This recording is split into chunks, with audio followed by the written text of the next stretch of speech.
Hey, salut à toutes et à tous et bienvenue dans cette nouvelle vidéo. Aujourd'hui, vous l'avez vu encore, on est toujours au même endroit. Donc le décor va peut-être pas trop changer, mais il changera sûrement pour la conclusion parce que des fois je les fais pas le même jour forcément. Donc si ça se trouve, peut-être que le décor va changer entre même le moment où je ferai la réparation, je sais pas trop. Mais bon, aujourd'hui on a une réparation un peu spéciale qui a pas grand chose à voir avec les réparations qu'on fait d'habitude, par exemple sur les iPhones ou les tablettes. Le candidat du jour, c'est ça.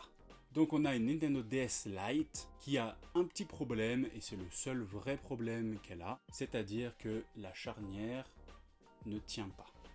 Vous voyez, la charnière est complètement cassée. Normalement, elle devrait s'arrêter à ce niveau-là, si je me souviens bien, et elle devrait de toute façon tenir, alors que là, vous voyez qu'elle ne tient pas du tout. Ce qui va se passer avec cette console, c'est qu'on va la démonter, on va regarder ce qui va pas.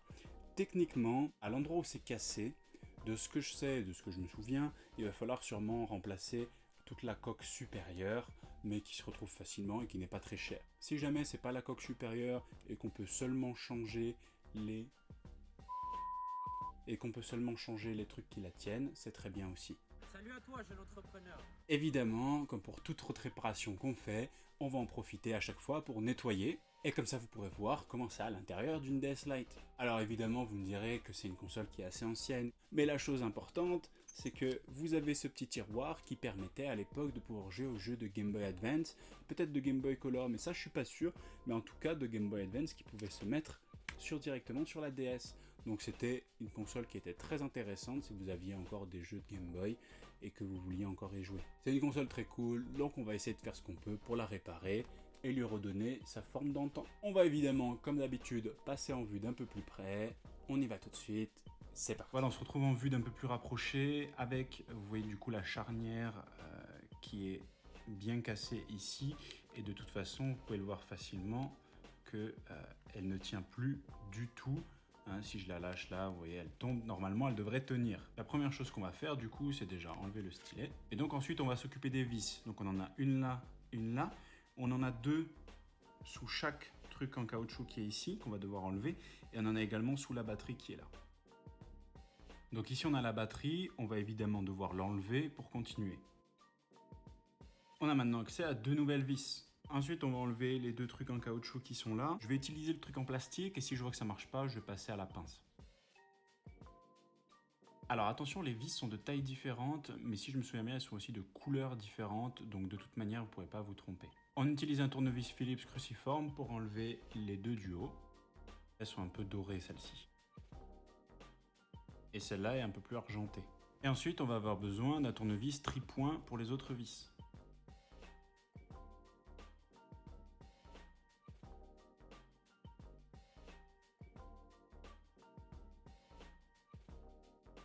Et celle-ci est noire. Ensuite, on va prendre la spatule, se glisser à cet endroit et soulever le boîtier du reste.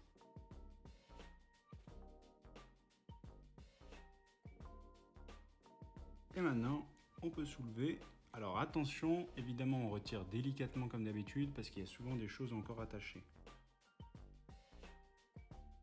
Bon, dans ce cas-là, il n'y avait rien attaché, c'est parfait. En enlevant cette partie, vous allez sûrement enlever ça, peut-être, c'est les boutons de volume, ou peut-être que vous avez également aussi le bouton d'allumage ici qui est là.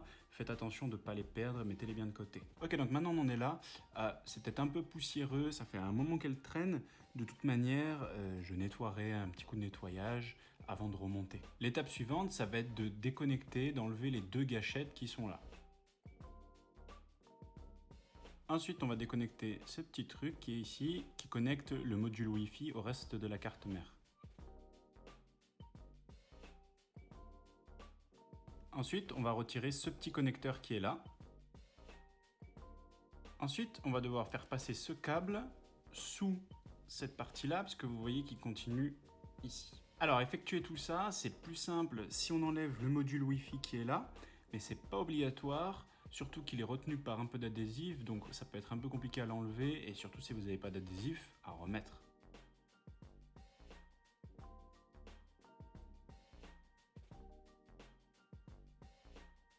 Ensuite, on va déconnecter ce câble qui est là, en relevant la petite languette. Ensuite, on va retirer les deux vis qui sont là, avec un tournevis cruciforme Phillips. Ensuite, on va légèrement ouvrir comme ceci.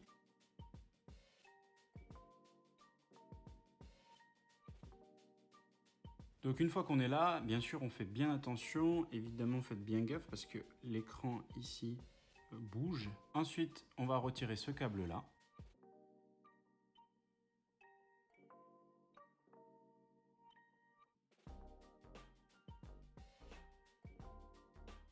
Ouf! Enfin! Donc la carte mère, on va simplement la mettre de côté. Tournevis Phillips cruciforme et on enlève les deux vis du bas. Voilà, à ce moment-là, le ruban qui est là, on va le faire passer dans un petit trou, une petite encoche qui est là, pour permettre de séparer ensuite.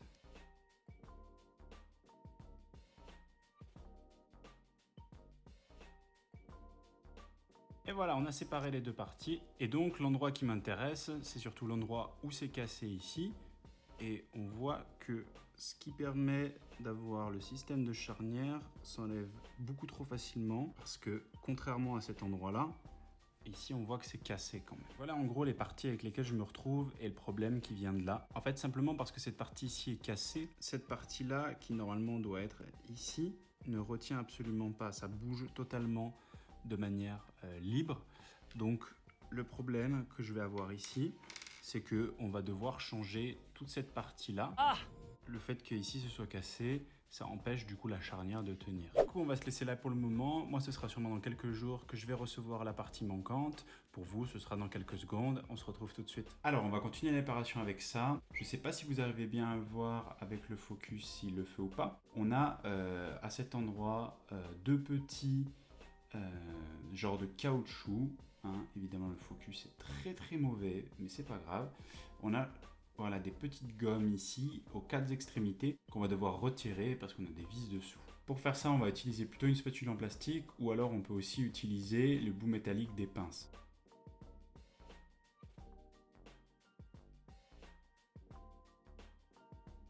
Et ensuite, on va s'occuper des quatre vis qu'on voit ici. Tournevis cruciforme et c'est parti. Donc ce qu'on va faire, c'est faire glisser cette partie vers le bas, très légèrement, et ensuite insérer une spatule dans le sorte d'espace qu'on va avoir entre les deux pour définitivement les séparer.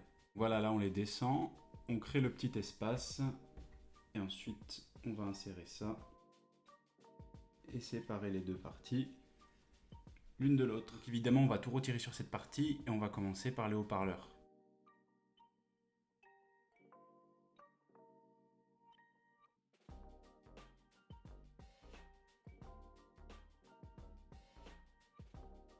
Ensuite, on va retirer ça.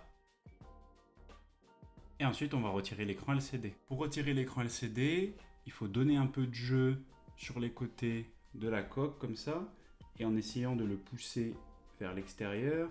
Mais attention, évidemment, de ne pas y aller trop fort. Et puis surtout, il est toujours attaché à cet endroit ici, donc il ne faut vraiment pas tirer dessus.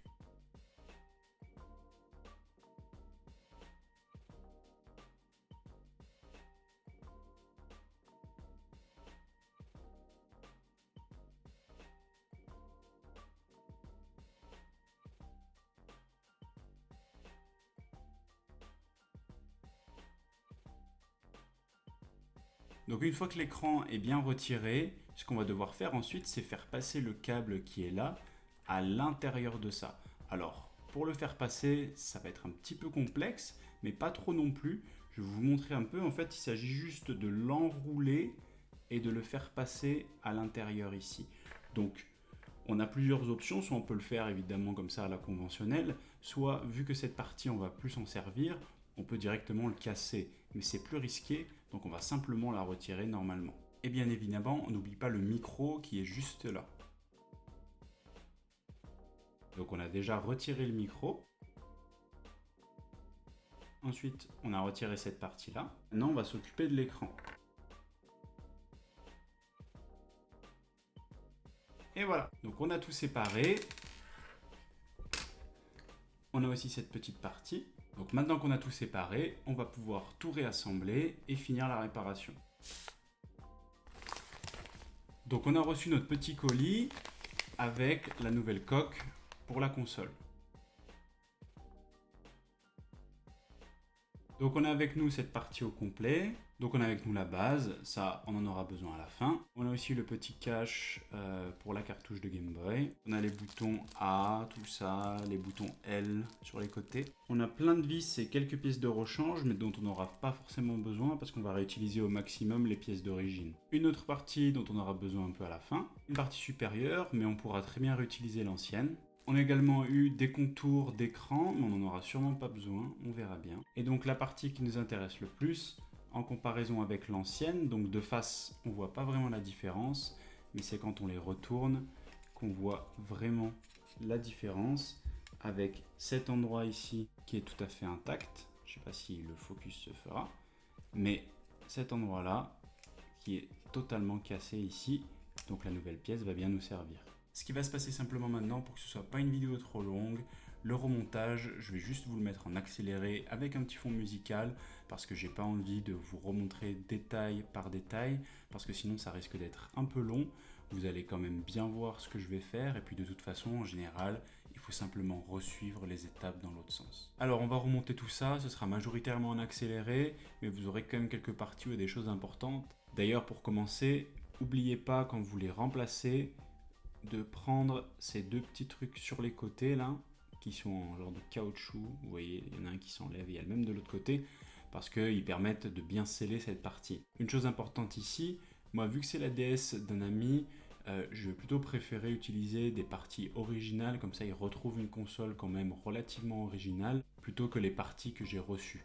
Évidemment, la seule partie neuve vraiment que je vais utiliser, c'est celle-là, puis d'autres parties. J'ai reçu des petits caoutchoucs comme ça neufs, mais je préfère pas les utiliser parce que je préfère utiliser ceux d'origine, ils sont encore en très bon état, ça sert pas à grand chose. Ensuite, on va s'occuper de l'écran.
Et voilà, donc on en a terminé avec notre réparation. C'est vraiment cool d'avoir pu réparer. Donc maintenant la charnière, tout simplement, elle s'arrête à un niveau, à un deuxième niveau plus plat. Mais en tout cas, quand elle est comme ça, elle bouge plus.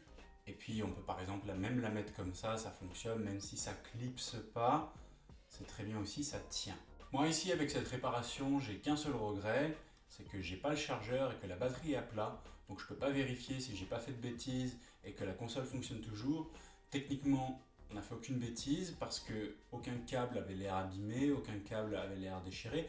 De toute manière, si jamais elle se rallume pas, c'est simplement un câble qui est mal branché, donc on redémontera et on retournera voir. De toute façon, je vous tiendrai au courant dans les commentaires de la vidéo, savoir si finalement elle marche bien déjà, et si elle ne marche pas, qu'est-ce que j'ai fait pour la réparer et pour régler le problème.